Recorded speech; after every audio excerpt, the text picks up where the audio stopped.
Boa noite a todos, sejam todos bem-vindos. Mais essa quarta-feira, hoje, dia 12 de fevereiro de 2025, nós daremos continuidade aos estudos do livro do André Luiz, Psicografia de Chico Xavier, Missionários da Luz.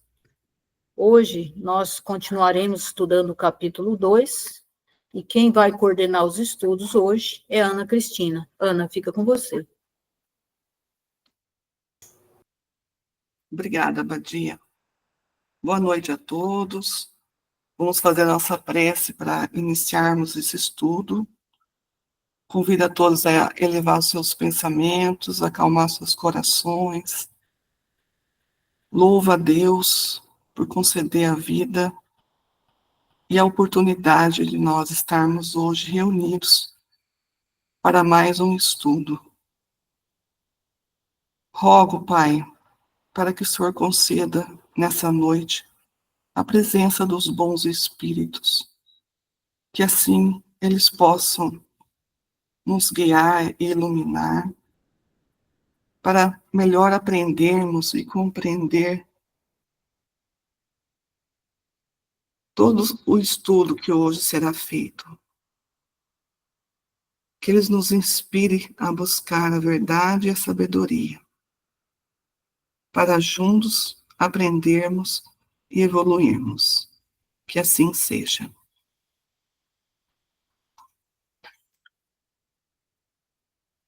Eu vou começar agora o capítulo, mas eu acho que o Paulo vai fazer algumas considerações para que não possamos dar uma continuidade do estudo que já foi feito.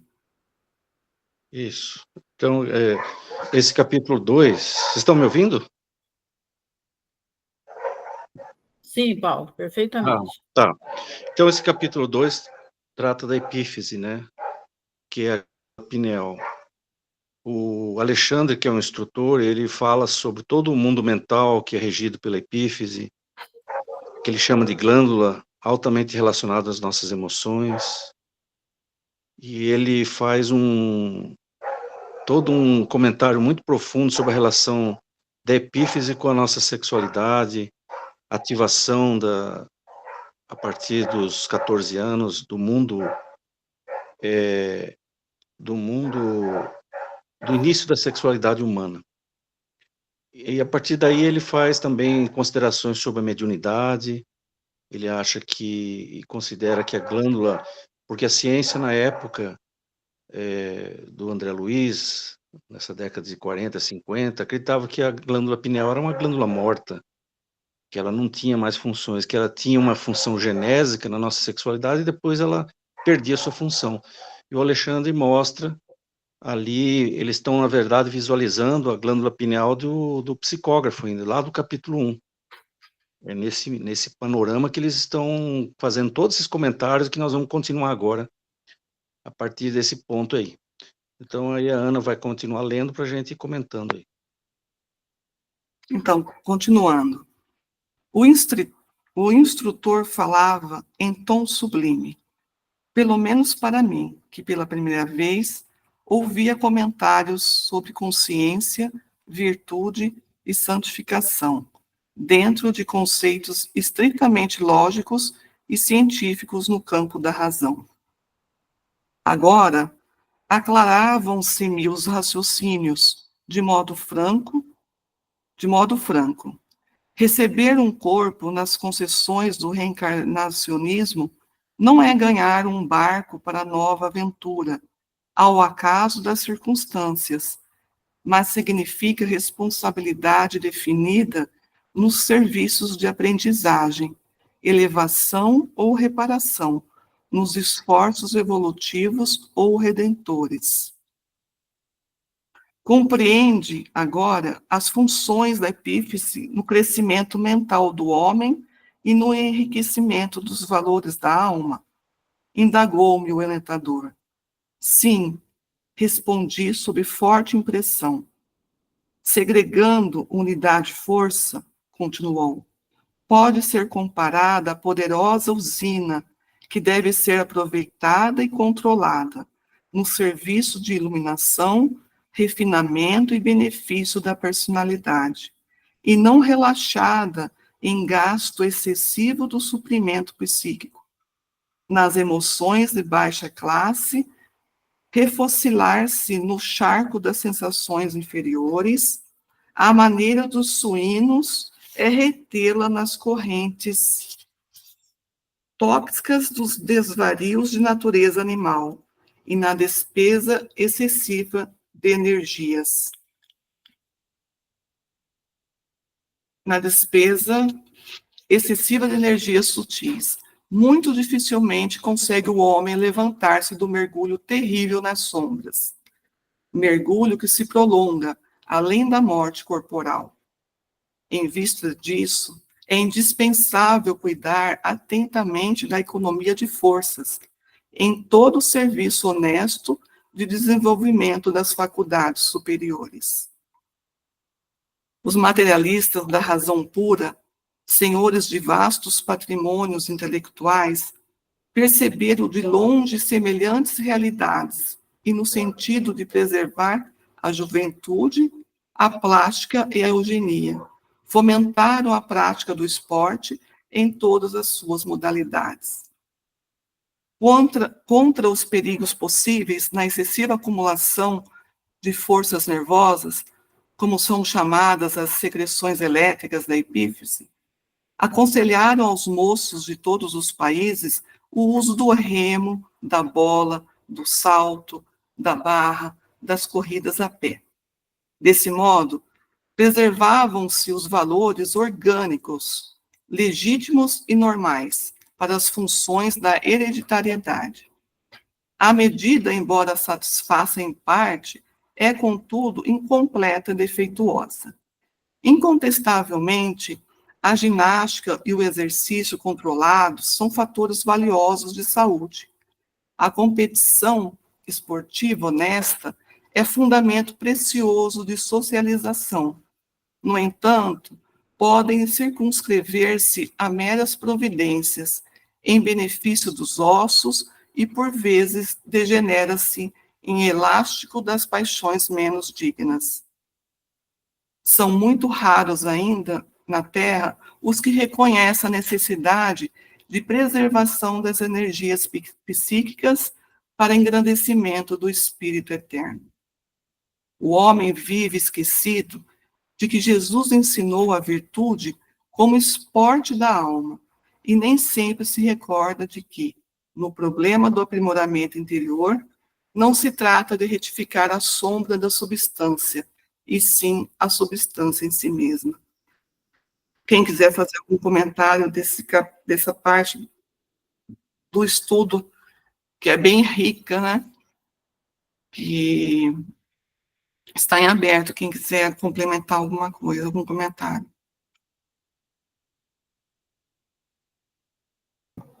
Paulo, Fala, pode Mauri. falar.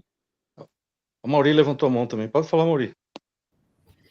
Não, eu ia fazer um comentário, acho que você levantou antes, Paulinho, mas assim, acho que o meu é breve. Primeiro que eu achei pesada a comparação, né? Ele fala aí das energias, ele compara a porco, né? Isso é uma comparação bem, eu falei, por um instante, eu achei que estava lendo Fisiologia da Alma, do Ramatiz, né? Que também não ameniza em nada, assim, né? Que ele pega firme, né? Em vários aspectos. E ele fala, né? Que a gente, quando não utiliza de maneira adequada, né? Você se porta como um porco mesmo, né?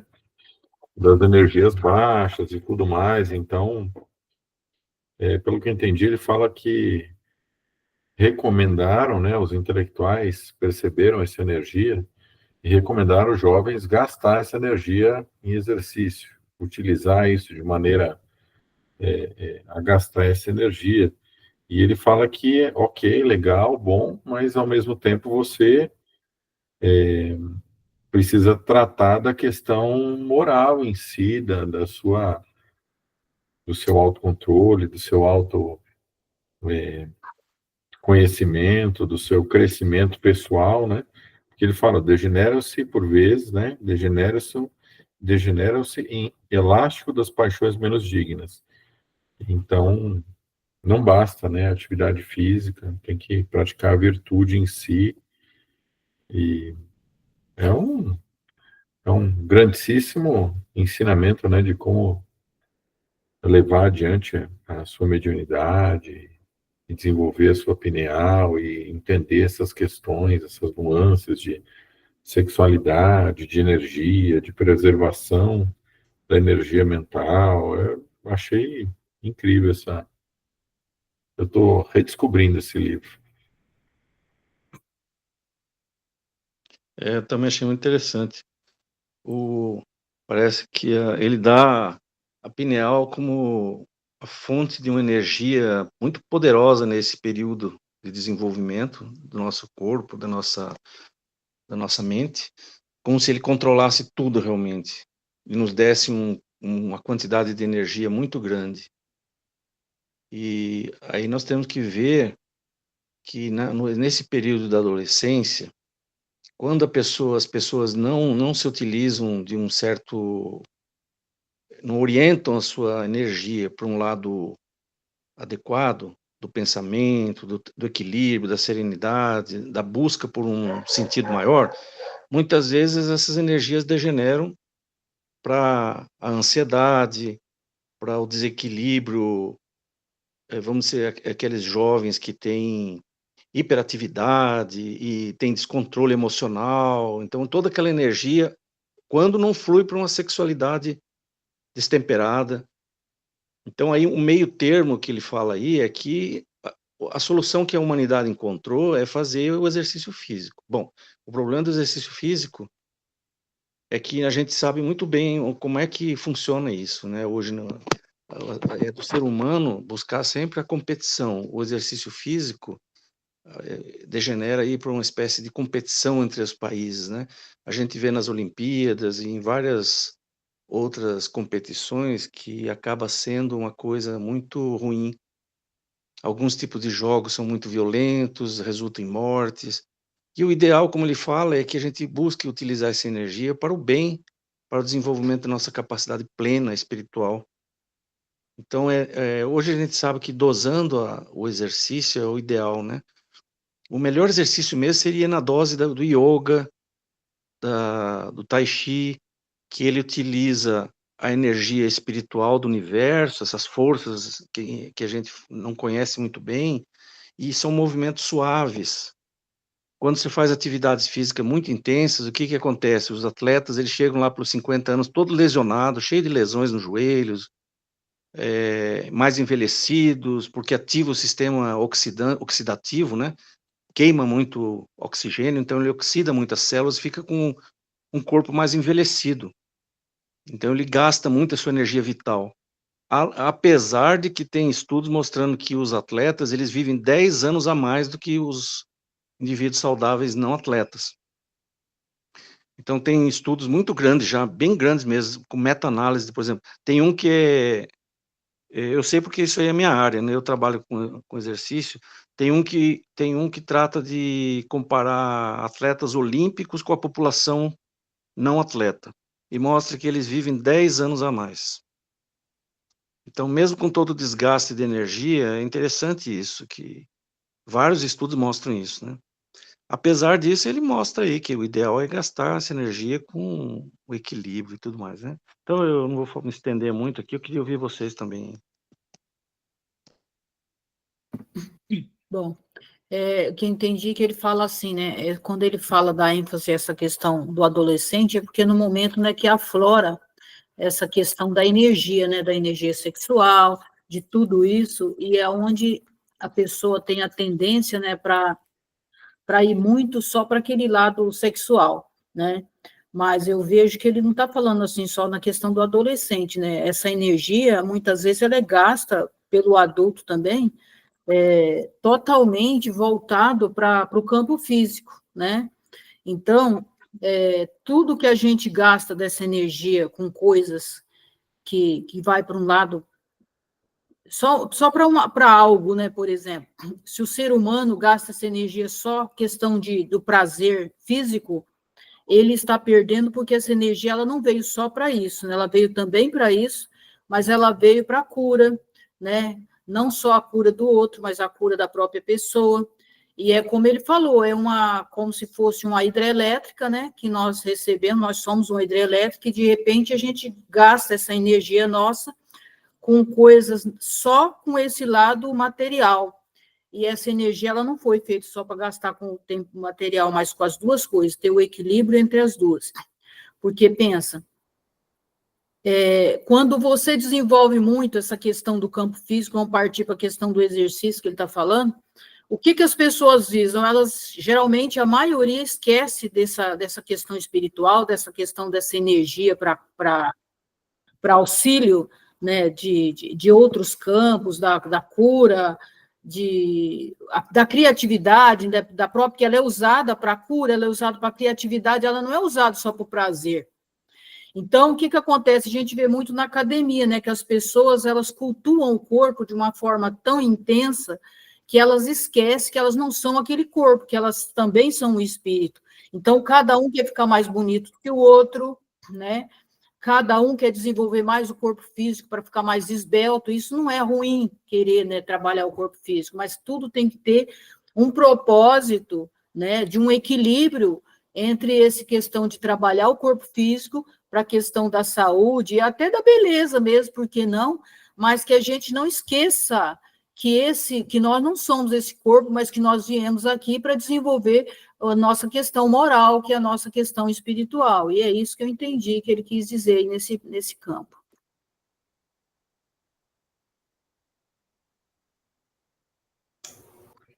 Eu levantei a mão aqui, vou fazer um comentário. Acredito que quando ele fala aqui nessa última frase aqui, né, não se trata de retificar a sombra da substância, e sim a substância em si mesma. Acredito que eles queiram falar que só o corpo, né, ele jamais vai conseguir alterar essa substância que é essa moral, são esses valores, a essência, o despertar divino nosso. Essa é a nossa força. Se nós conseguirmos acionar esse mecanismo para o bem, para os bons pensamentos, os bons sentimentos, ela vai se tornar forte e combater, certamente, o controle sobre os sentidos, sobre o estresse, sobre a ansiedade. Então, hoje eu tenho contato com certos jovens que eles estão com uma força moral, uma força espiritual muito maior, que eles já não têm tanto interesse em fortalecer o corpo físico, mas o mental. Então, eu acho que é isso que ele está dizendo aqui, né? Que nós temos que fortalecer o lado nosso moral, controlar nossos sentidos, porque se essa substância ela faz com que eu tenha um excesso de forças nervosas, eu tenho que saber controlar esses sentidos, ou por meio da meditação, como foi já dito, yoga. Então, o ponto crucial é centrar nessa força interior. Acho que todos nós estamos buscando mesmo, né? Embora o exercício seja algo saudável, né, como ele está dizendo. Mas não só isso, porque isso aí ficaria sempre à sombra da substância, que não é o que nós estamos buscando, né? Seriam essas considerações. Posso, então, continuar?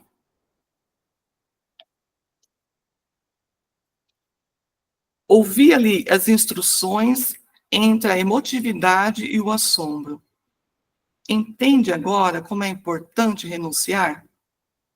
Percebe a grandeza da lei de elevação pelo sacrifício? A sangria estimula a produção de células vitais na medula óssea. A poda oferece beleza, novidade e abundância nas árvores. O homem que pratica verdadeiramente o bem vive no seio de vibrações construtivas e santificantes da gratidão, da felicidade, da alegria. Não é fazer teoria de esperança, é princípio científico, sem cuja aplicação na esfera comum não se liberta a alma, descentralizada pela viciação nas zonas mais baixas da natureza. E porque observasse que as instruções lhe tomavam demasiado tempo, Alexandre concluiu: de acordo com as nossas observações, a função da epífise na vida mental é muito importante. Sim, considerei. Compreendo agora a substancialidade de sua influenciação no sexo e entendo igualmente a dolorosa e longa tragédia sexual da humanidade. Percebo nitidamente o porquê dos dramas que se sucedem ininterruptos, as aflições que parecem nunca chegar ao fim, as ansiedades que esbarram no crime, o cipoal do sofrimento, envolvendo lares e corações.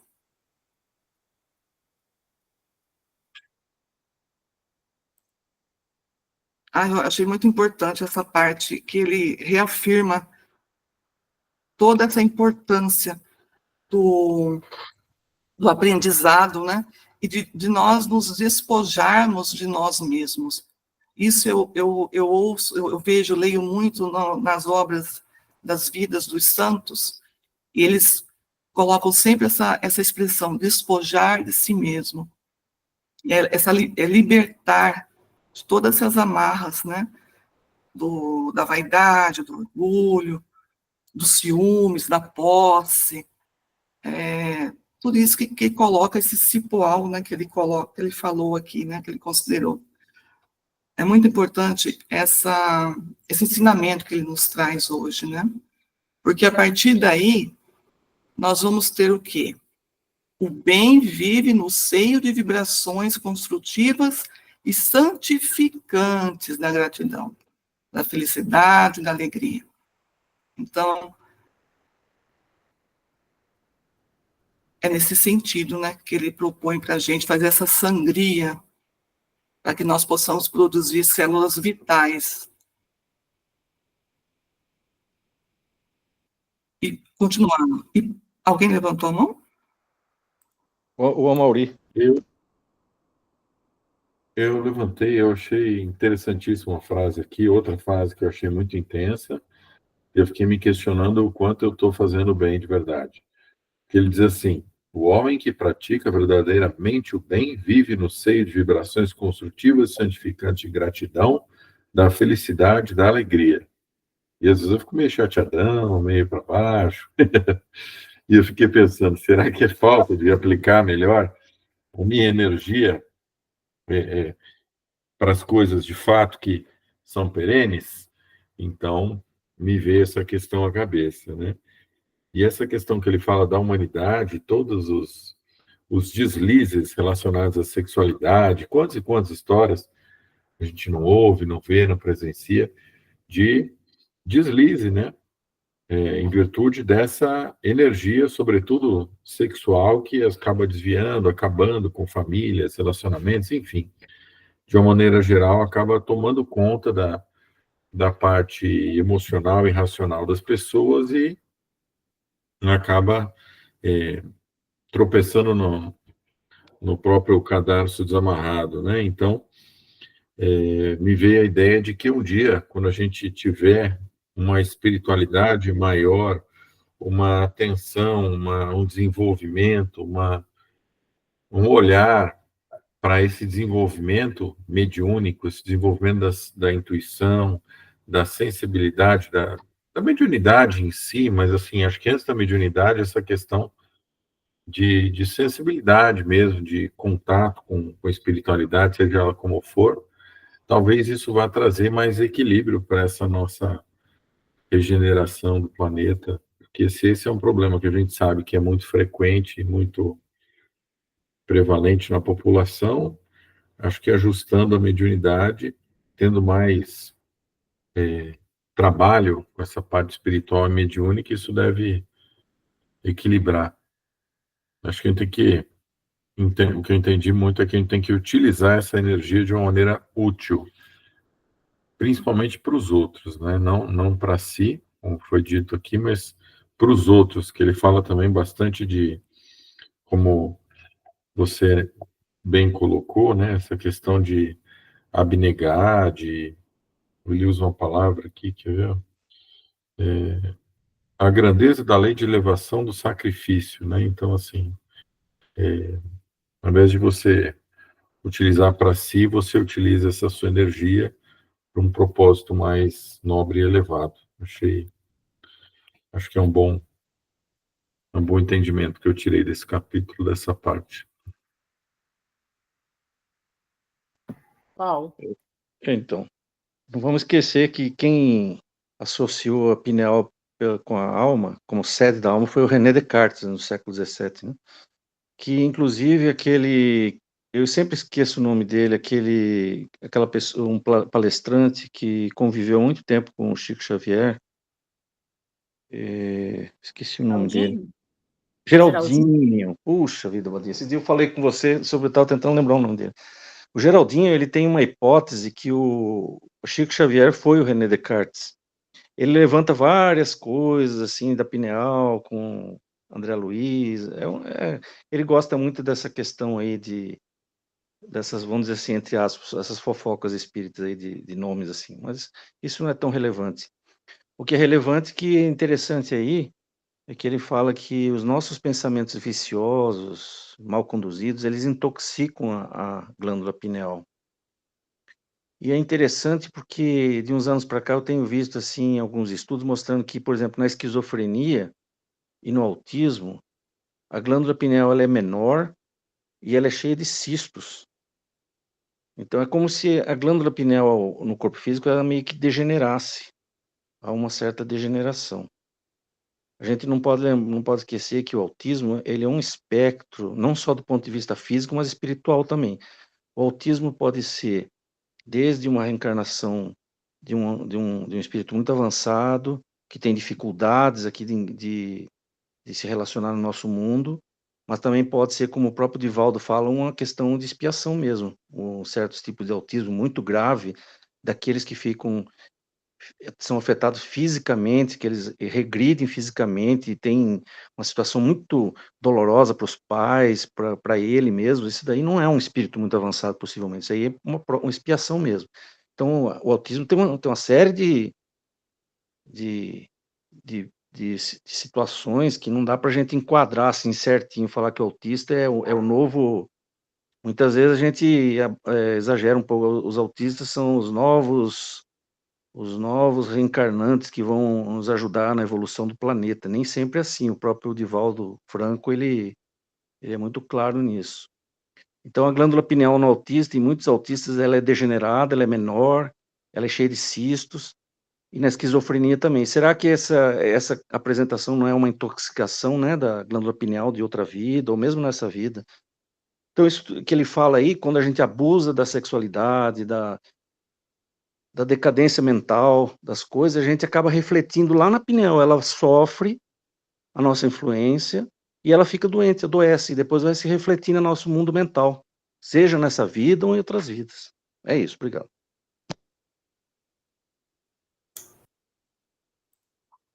Continuando. E porque observasse que as instruções lhe tomavam demasiado tempo, Alexandre concluiu: de acordo com as nossas observações, a função da epífise na vida mental é muito importante. Sim, considerei. Compreendo agora a substancialidade de sua influenciação no sexo e entendo igualmente a dolorosa e longa tragédia sexual da humanidade. Percebo nitidamente o porquê dos dramas que se sucedem.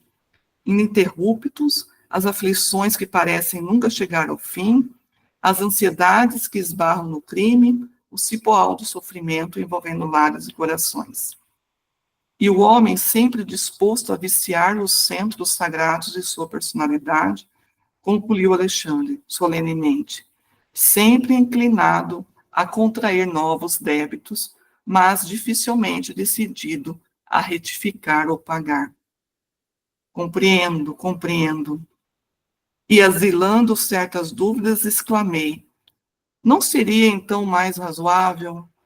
O orientador cortou-me a palavra e esclareceu. Já sei o que deseja indagar. E sorrindo, você pergunta se não seria mais interessante encerrar todas as experiências do sexo, sepultar as possibilidades do renascimento carnal. Semelhante indagação, no entanto, é improcedente.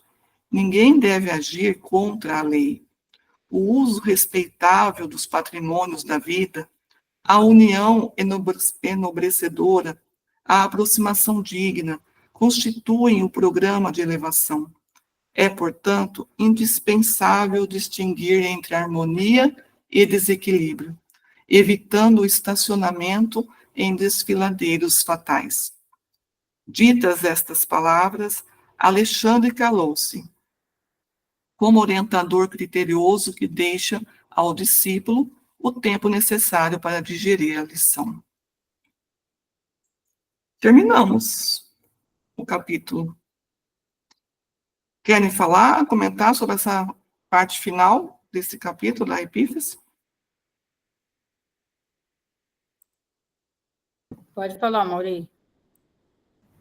Então, eu não sei se eu entendi errado, né? Porque eu fiquei pensando e ele tocou especificamente aí, vamos, não seria ideal, dá muita bagunça com essa energia sexual aí, não vamos cortar, vamos partir de então, todo mundo vai nascer numa chocadeira, um laboratório, para essa questão da sexualidade aí, é o que ele quis perguntar, né?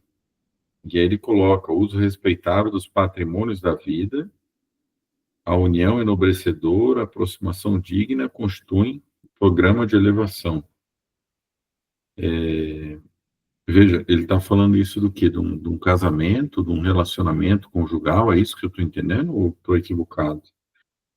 Porque ele fala, né, esse renascimento carnal, ele fala, não, é por aí, é improcedente, ninguém deve agir contra a lei, então é assim que se nasce, uso respeitável dos patrimônios da vida. Ele está sendo eufêmico para falar sobre sexualidade conjugal e tudo mais, união enobrecedora, então você se une a uma pessoa por motivos maiores, por afinidade, princípio, por amor de fato, né? Aproximação digna, então você não está interessado no outro porque ele tem um lindo bíceps, não, você está interessado no outro porque ele tem pessoas, tem valores, e a pessoa que você ama, que você respeita, admira, enfim. É disso que ele está falando ou estou completamente enganado? Alguém pode me ajudar?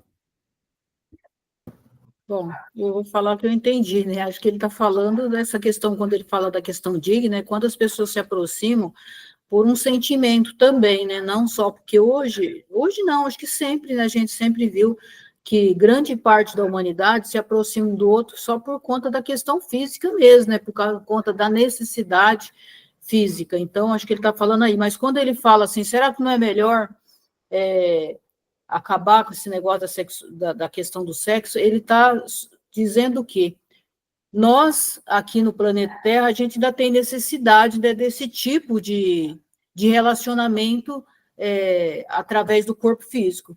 Vocês devem saber, né, que no plano mais evoluído não existe isso mais, né? Existe um relacionamento, existe uma troca de energia, uma troca energética, mas os próprios filhos, eles não nascem da forma que nascem ainda no planeta Terra, né? Acho que vocês devem saber disso, que eles nascem dessa troca de energia, dessa troca energética que existe entre um e outro, que também é um relacionamento, mas um relacionamento maduro e com um relacionamento de energia mesmo, quer dizer, de sentimento. Aí não existe essa questão porque o outro é bonitinho, porque sentiu atração pelo outro. Não é atração, né? Nos mundos evoluídos não é atração, né? Seria essa questão de sentimento. Então, quando o Alexandre fala que aqui, né, quer dizer, as pessoas não estão prontas ainda para isso, ainda é necessário, né, que o relacionamento seja como é, mas também dentro disso que ainda tem a necessidade, o que acontece? As pessoas podem se relacionar também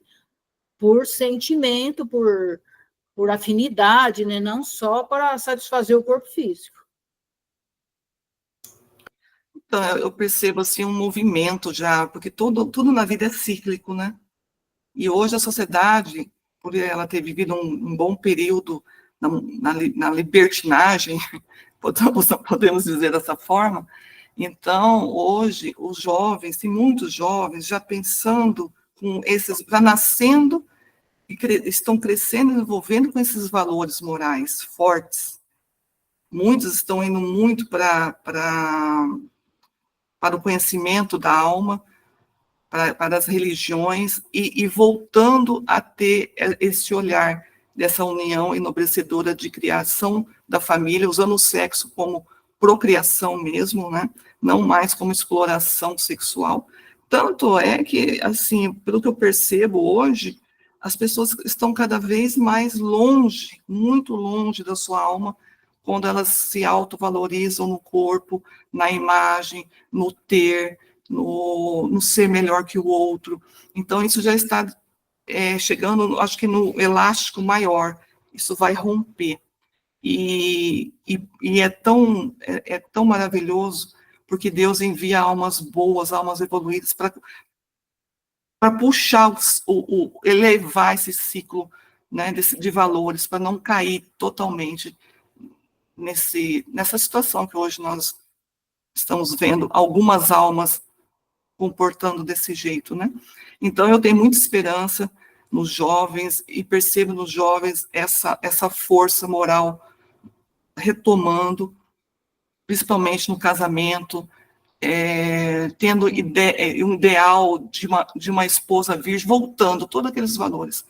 Porque nós vivemos nesse ciclo mesmo, não é? Alto, no auge da libertinagem, depois ela decai e vem a moral, né? Espero que assim continue, né?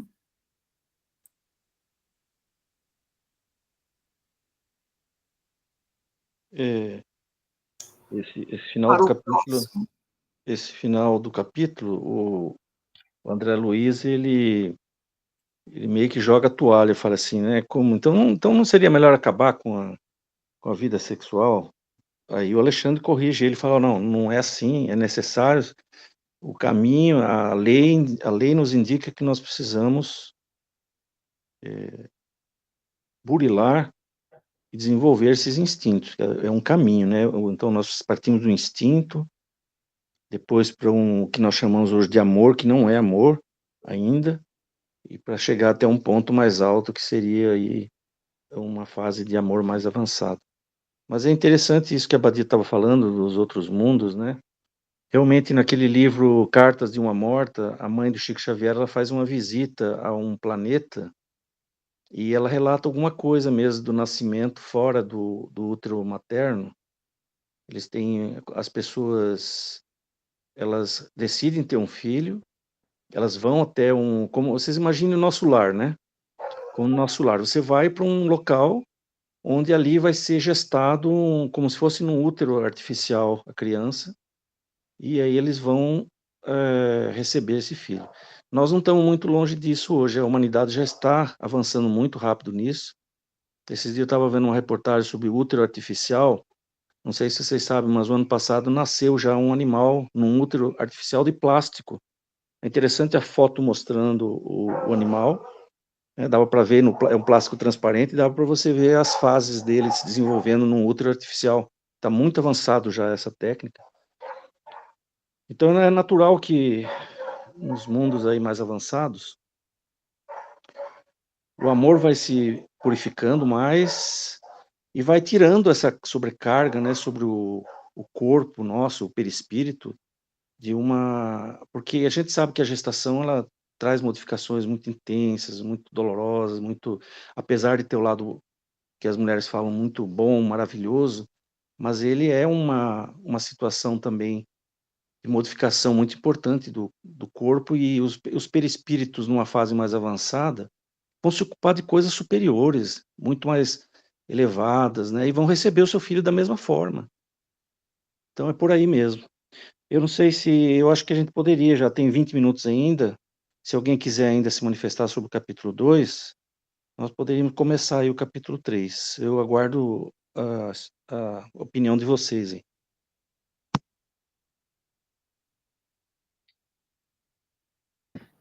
Só terminando o comentário ali, eu vejo que nós já estamos partindo para isso mesmo, até pelo fato que, por mais bonito que seja você gestar um filho, mas existe uma dor muito grande, né, também um sofrimento junto com isso. Tanto que tem muitas mulheres que têm medo, né, de ficar grávida por conta dessa história. Então, se o sofrimento na Terra vai se extinguir, esse lado também, ele vai ser transformador também, a forma de ser concebido, né, esses filhos.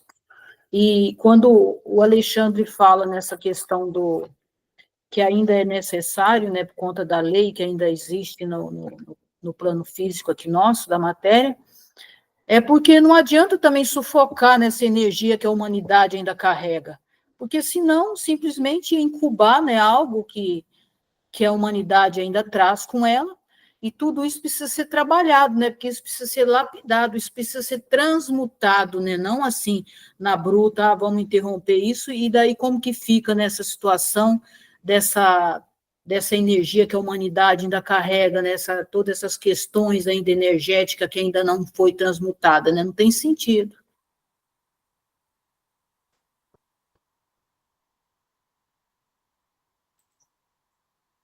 Prosseguimos, então? Então, Eu vamos acho que sim. Acho que sim, tem 20 minutos, pode continuar. Então, iniciaremos o capítulo 3, Desenvolvimento Mediúnico. Os serviços particulares não proporcionavam ensejo a excursões dilatadas e frequentes, em companhia de Alexandre. Entretanto, valia medir todas as folgas nos trabalhos comuns. Havia sempre o que aprender, e constituía enorme satisfação seguir o ativo missionário das atividades de comunicação. Hoje à noite, disse-me o devotado amigo, observará algumas demonstrações de desenvolvimento mediúnico. Aguardei as instruções com interesse. No instante indicado, compareci ao grupo. Antes do ingresso dos companheiros encarnados, já era muito grande a movimentação. Número considerável de trabalhadores, muito serviço de natureza espiritual. Admirava as características dos socorros magnéticos dispensados às entidades sofredoras, quando Alexandre acentuou: por enquanto, nossos esforços são mais frutíferos ao círculo dos desencarnados infelizes. As atividades beneficentes da casa concentram-se deles em maior porção, porque os encarnados, mesmo aqueles que já se interessam pela prática espiritista, muito raramente se dispõem com sinceridade ao aproveitamento real dos valores legítimos de nossa cooperação. Ai, gente, que coisa importante isso.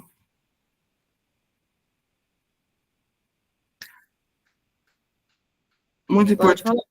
Pode falar. Ah, sim.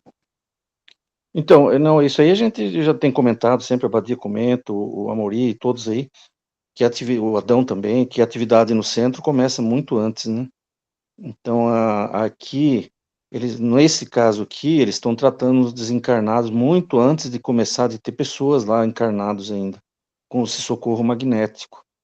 É natural, porque todo o centro, quase, a grande maioria deles, se caracteriza como se fosse um hospital de socorro, um posto de socorro, um hospital, né? Então, é natural que ali...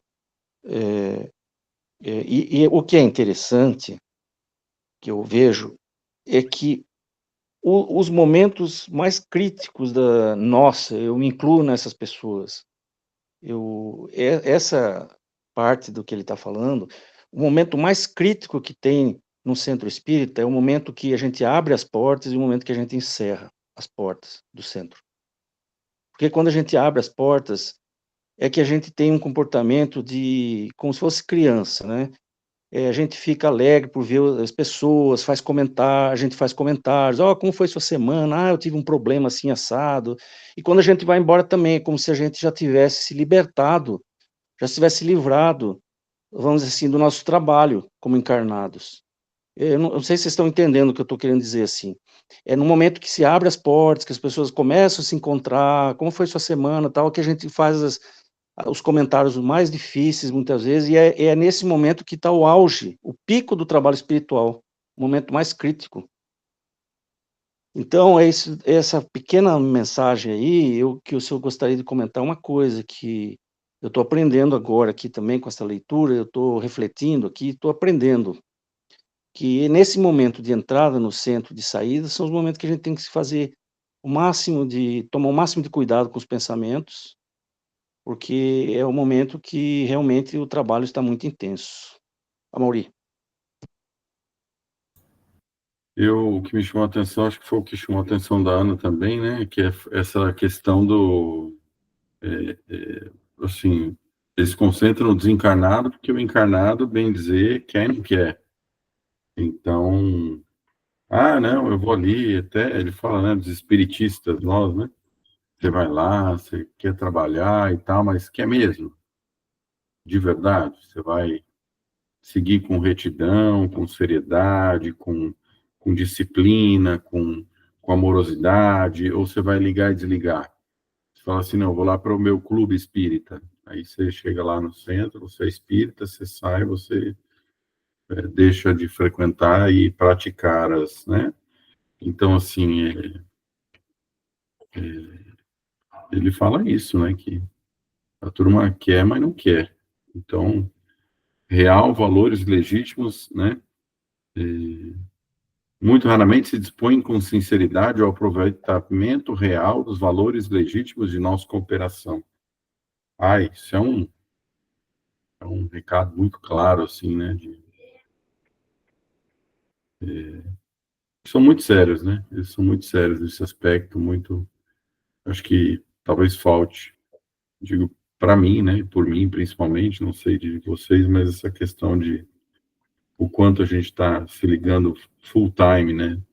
Nessa visão transcendente de ser uma alma, de ser cristão, de praticar o espiritismo, enfim. Exatamente, foi nisso que eu choquei aqui um pouquinho, porque a gente recebe orientação sempre, né? E às vezes a gente percebe que a gente vai ao centro até para nós nos curarmos, ao invés de nós irmos já preparados para a disposição de curar quem está ali, né? Então, isso que o Paulo falou faz muito sentido. Às vezes as pessoas ficam muito sozinhas e elas não têm muito com quem conversar. Chega no centro, acaba sendo um meio social e que ela coloca ali todas as suas emoções, suas aflições, seus conflitos na hora do trabalho e que a gente tem que amadurecer um pouquinho com relação a isso, porque acabamos ficando uns bebês chorões, muitas vezes, né? Então, lá tem que ser um trabalho sério de preparação na semana inteira, para que lá nós possamos estar abertos e prontos para servir, literalmente servir, e não só receber, né? Eu vejo assim, todo o trabalho dentro já que ele está falando do centro espírita, ele existe todas as fases, e nós não podemos esquecer de nenhuma, né? Tem o estudo não é por acaso que tem, o estudo é para a gente se ligar com a espiritualidade, mas não adianta eu me ligar, eu estar ali no estudo, ou às vezes nem no estudo eu não estou, e sair dali eu acho que já terminou tudo, não, existe várias fases, e a gente presta atenção que a espiritualidade, eles trabalham desde manhã cedo, eles estão preparando aquele ambiente, né? Aí chega as pessoas, o que acontece? As pessoas chegam e desfaz, muitas vezes, todo aquele processo que eles criaram ali. Então, ali a gente não vai, a gente vai, tem que ir, né, com sentido de auxílio mesmo, né, porque os mentores sempre falam do quanto que Jesus precisa, né, da gente aqui na Terra, porque a energia, né, do encarnado, ela vai de encontro, né, com a energia deles que está no outro plano, e essas duas energias, elas vão vai acontecer um processo de ajuda e de transformação. Então, quando eu vou lá, eu não vou lá para trazer algo para mim, eu vou lá para levar algo para acrescentar naquele trabalho. Então, a gente vê que ainda existe a imaturidade das pessoas se dispersar muito fácil, né, daquilo que está fazendo, e são coisas que a gente tem que prestar muita atenção no nosso dia a dia, que a gente está ali a serviço de Jesus mesmo, né? Nós estamos servindo. Eu achei interessante que foi, acho que semana passada, não me lembro se foi quinta ou sexta, em que André Luiz, antes dele se manifestar, ele pediu desculpa. Ele pediu desculpa porque ele chegou um pouquinho atrasado. Olha só, ele chegou um pouquinho atrasado, mas não porque ele estava assim, irresponsável, mas ele disse porque ele estava num outro trabalho lá no astral, então ele teve que terminar aquele trabalho para ele poder chegar ali.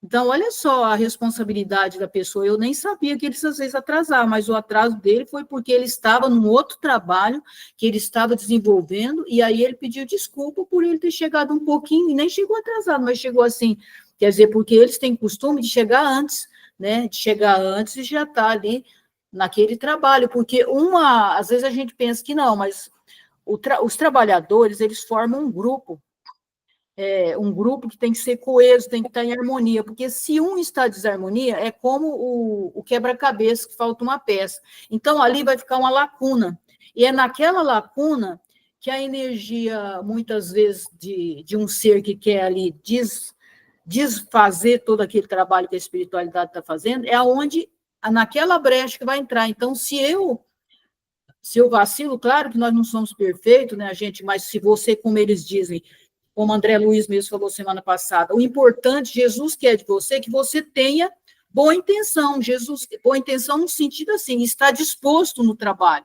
Não importa se eu faço só um pouquinho, se eu ainda não tenho a capacidade de fazer grandes coisas, mas se eu estou à disposição, eu estou me entregando àquele trabalho, é isso que Jesus quer de nós. Ele sabe da nossa deficiência, ele sabe que nós ainda não estamos preparados para fazer grandes coisas, mas ele quer que nós estejamos responsáveis por aquelas pequenas coisas, que nós nos dispomos a fazer aquelas pequenas coisas, mesmo que eu vá falhar naquele trabalho que eu estou fazendo, mas se eu estiver ali disponível, entregue para Deus, é isso que Jesus quer de nós. Ele não quer que ele não espera grandes coisas nós, mas ele espera que aquilo que a gente está destinado a fazer, que a gente faça com responsabilidade, com amorosidade, aberto, entrega, porque aqueles irmãos chegam ali, eles estão em desespero, eles estão assim, desatino mesmo.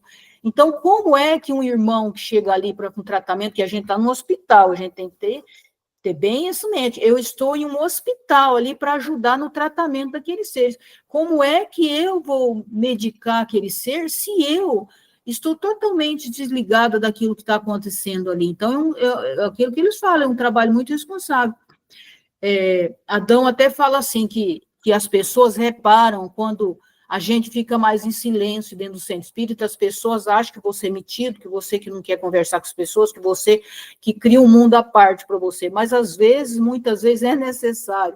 Por exemplo, eu falo no caso, porque às vezes tem aqueles médios que eles são lá de incorporação, então às vezes eles não se preocupam muito com essa questão da concentração, mas o médio que é, por exemplo, mental, ele é obrigado ele tem que estar concentrado, porque se ele não estiver concentrado, ele não vai realizar trabalho nenhum, porque ele não é de incorporação, e as pessoas precisam se preparar, porque vai chegar um ponto que não vai ter incorporação, vai chegar um ponto que eles vão trabalhar só no seu campo mental, e a gente tem que estar preparado para esse tipo de trabalho também, que também vai se transformar, que não vai ficar do mesmo jeitinho que está. Então, a gente tem que se preparando, né, para trabalhar de uma forma mais profunda. E é isso. E depois de longa pausa, prosseguiu. É muito lenta e difícil a transição entre a animalidade grosseira e a espiritualidade superior. Nesse sentido, há sempre entre os homens um oceano de palavras e algumas gotas de ação.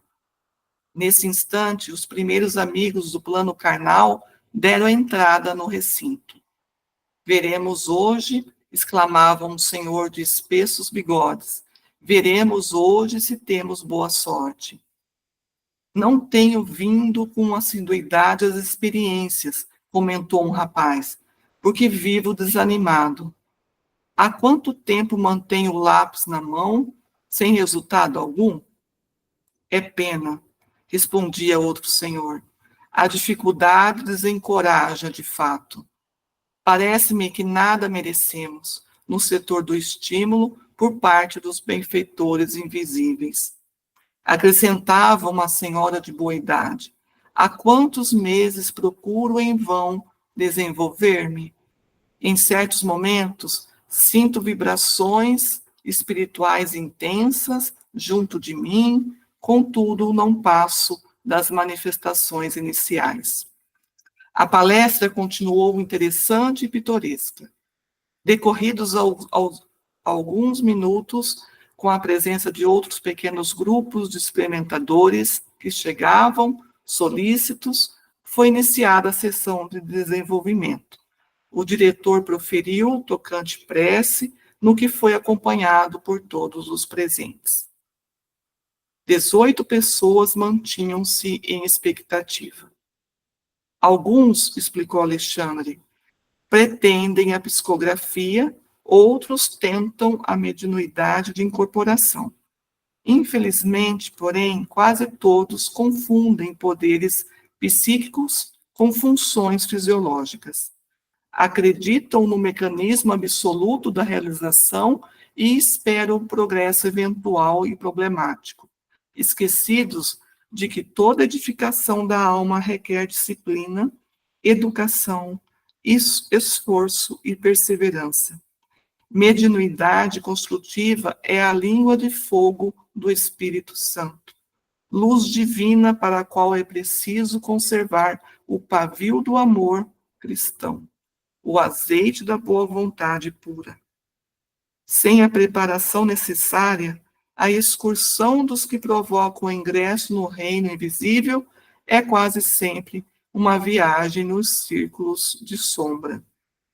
Alcançam grandes sensações e esbarram nas perplexidades dolorosas. Fazem descobertas surpreendentes e acabam nas ansiedades e dúvidas sem fim. Ninguém pode trair a lei impunemente, e para subir, espírito algum dispensará o esforço de si mesmo no aprimoramento íntimo.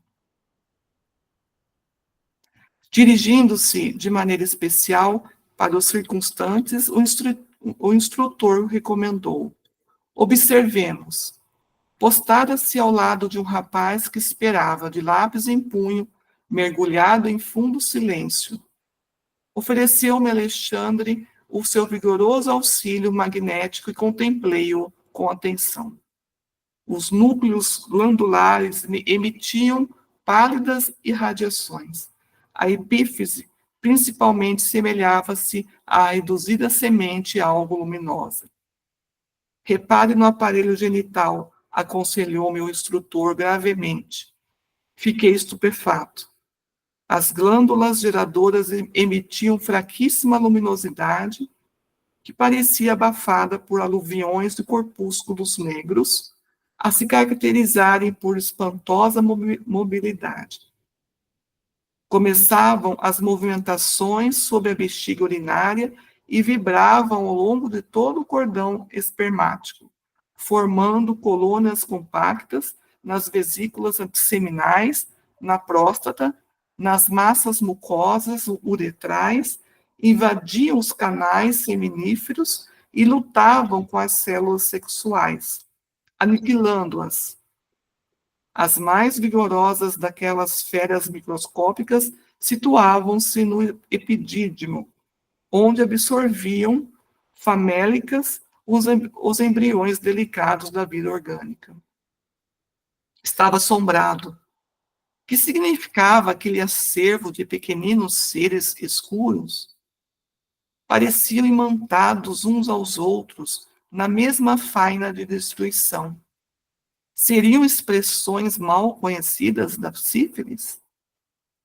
Enunciando semelhante indagação íntima, explicou-me Alexandre, sem que eu lhe dirigisse a palavra falada. Não, André. Não temos sob os olhos a espiroqueta, né, acho que é isso, Chaldin, nem qualquer nova forma suscetível de análise material por bacteriologistas humanos. São bacilos psíquicos das torturas sexuais produzidos pela sede febril de prazeres inferiores.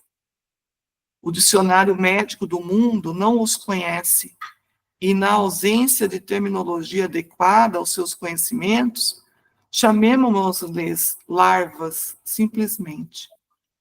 Têm sido cultivados por este companheiro não só pela incontinência no domínio das emoções próprias, através de experiências sexuais variadas, senão também pelo contato com entidades grosseiras que se afinam com as predileções dele, entidades que o visitam com frequência à maneira de imperceptíveis vampiros.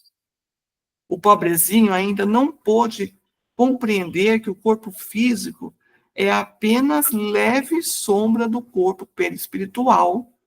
Não se capacitou de que a prudência em matéria de sexo é equilíbrio da vida. E recebendo as nossas advertências sobre a temperança, acredito ouvir remotas lições de aspecto dogmático, exclusivo no exame da fé religiosa. A pretexto de aceitar o império da razão pura na esfera da lógica, admite que o sexo nada tem que ver com a espiritualidade, como se esta não fosse a existência em si. Esquece-se de que tudo é espírito, manifestação divina e energia eterna. O erro de nosso amigo é o de todos os religiosos que supõem a alma absolutamente separada do corpo físico, quando todas as manifestações psicofísicas se derivam da influenciação espiritual. Querem fazer algum comentário?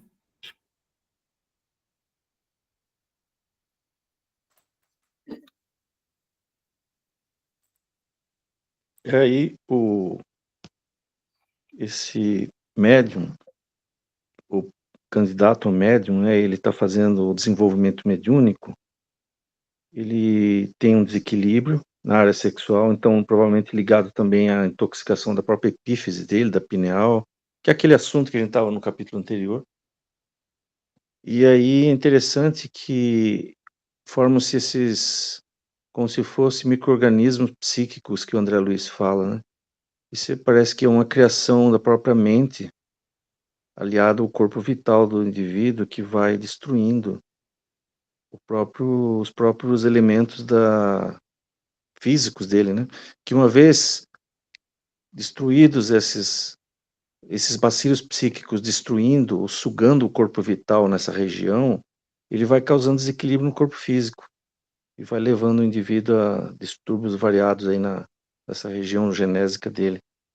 Então é certo que ele vai falar mais para frente, né, que se ele é candidato à mediunidade do jeito que ele quer, ele vai ter que se corrigir nesse aspecto aí. Só isso, pessoal. Já são 9 horas. Eu continuo? Acho que poderia parar, né? Porque são 9h04 já, né? Acho que poderia Também acho. acabar Também. de hoje. Beleza. Se alguém tiver mais algum comentário, fique à vontade, aí faça.